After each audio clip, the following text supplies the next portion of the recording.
Hello, and welcome to another Precision Flyer Repairs video. This one is about a post-war American flyer, Alco PA, PB, PA, 3-unit set, number 21910, 21910-1, that's the B unit, and 21910-2, that's the dummy A unit off to the left. This set is date stamped inside January 1958, and I think it's a very handsome paint job. It's the Santa Fe blue and yellow, which was predominantly used by that railroad for freight purposes, but I think adorns these Alco PA-PB units very aptly. This was sent to me from a customer, and the powered unit required a lot of work. Total motor, both motors, teardowns, rebuilds, including the trucks rebushed. One armature was fried, the other one turned out not to be reusable either. So they've been replaced, and the 4 brushes, 2 on each motor, redone so as to be matching and installed properly. And yeah, it was pretty straightforward work on the B unit. The roar and horn worked fine. It just needed wheels gauged and polished, and a pickup truck shoebox that was damaged, repaired, and you know, some lubrication of the axles. The PA got an LED headlight just because they're cooler burning and less risk of melting the nose. The powered unit got one of those as well. And the dummy got its wheels cleaned and polished and axles greased too, so as to create as little resistance to the power unit up front as possible. And so this set is now ready to go back to him. I think it's turned out pretty good, and I wanted to share that with you. Before we get started with that, I just want to say thank you for watching. I really do appreciate it. And if you want to see when I post new material, click subscribe, the bell and all, and you'll get notified of that. Also, if you'd like to learn more about my American Flyer repair services, please feel free to visit my website at precisionflyerrepairs.com. And on the website, there's a contact page. You can drop me a line. There's an easy to fill out form there to submit, or just email me at this Gmail email address shown. Sorry, it's moving around a little bit. There we go. So one thing about this customer is he really likes to run his trains slow. He does switching operations, and he just thinks that they're as fun to operate slow as they might be exciting to operate fast. And so I thought I'd do something a little different in this video. I'm going to operate it slow. I might speed it up.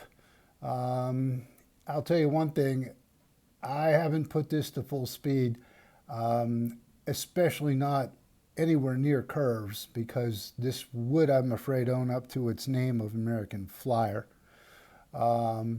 On the straightaways, I've gunned it a little bit and seen that it's pretty ready to go for fast passenger or fast express freight service.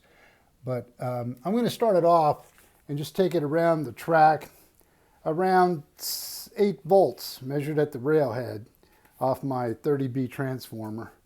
And it has the roar activated, it has the horn, it has the headlights in both PA units, and I think for 8 volts measured at the railhead, it still does a pretty good job of demonstrating smooth operation even at that low a power level. So here we go.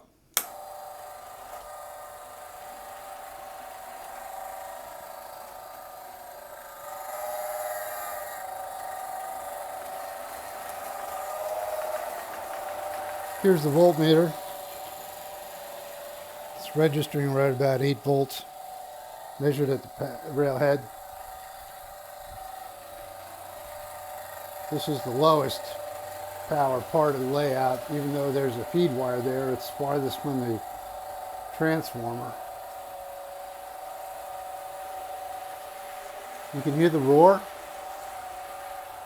She makes her way around pretty smoothly. I'll fire the horn soon. Right here at the interchange of the two loops, you'll hear the roar rev up a little bit. That's because it gets on the other loop without the current draw of the two motors.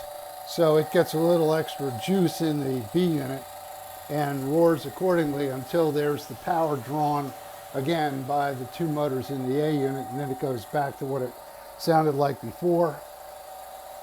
Here goes the horn. With this low level of power, it does slow the engine down some because it's already, after all, just on 8 volts of juice.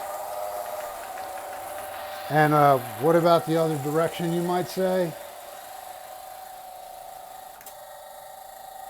There we go.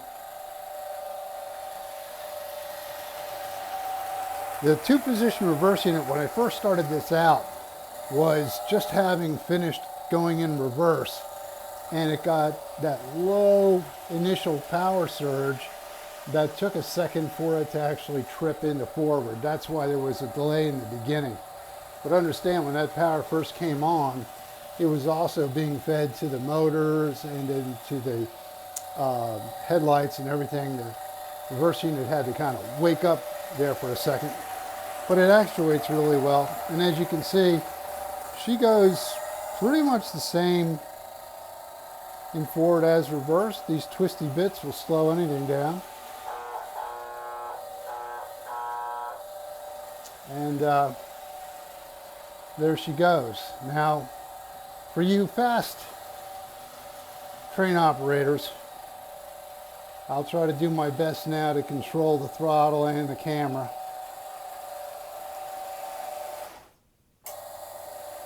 There we go.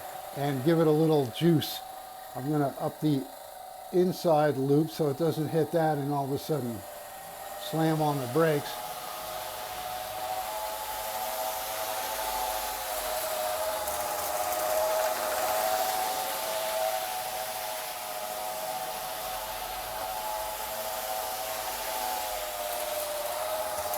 Yeah, it's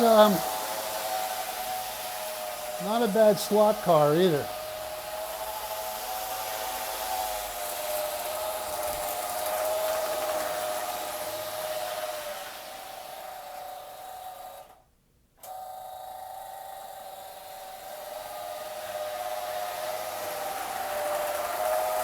Got the light cars in the front now with the power unit in the back.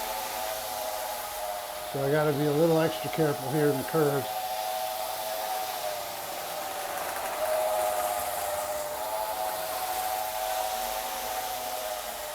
But yeah, if you want to have some fast freight or fast passenger fun, this trio is, I think, very likely to please.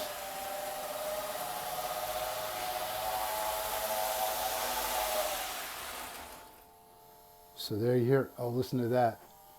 That's just on 5 volts, or barely enough to keep the reverse unit from dropping completely. And you can still hear the roar. And ever so lightly,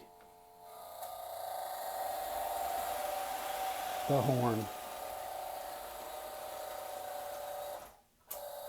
So there you have it, from 1958 to you. I hope you've enjoyed watching this handsome trio once again in action on the high rails of S-Gauge. Thanks again for watching my video, and until next time, be well and have fun running your trains.